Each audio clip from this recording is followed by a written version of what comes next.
مولدي يا اخي بالرسمي الحكايه اللي حكاوها لي ولاد الحومه البارح. اما حكايه زين ان شاء الله خير. شخص اخوي كحش عندك.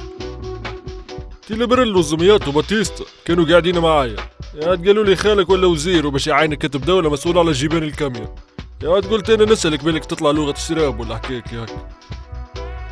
اي البحث صحيح. تقول لي مبروك عاد. يا انا مبروك زاده، مستواك ثاني جيم تولي كاتب دولة وانا 10 سنين بشيتي ضرب الحيط.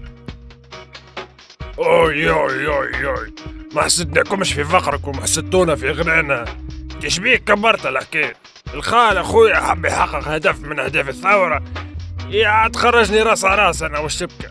زيد الحكاية عدت تحت حسمس ويكلوه معناتها محل بلا حد. يلا عمبو الثورة اللي خليت واحد كيفك كاتب دولة.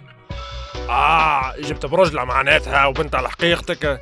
تعرفش كيفاه تو تعرض لي وكيما يقول المثل واشرب مال بحر. قال له ثورة، قال موتوا بغيظكم. جينا هش ما عجبكش الحال صاحبي باش نعطيك الحل، واشرب مال بحر.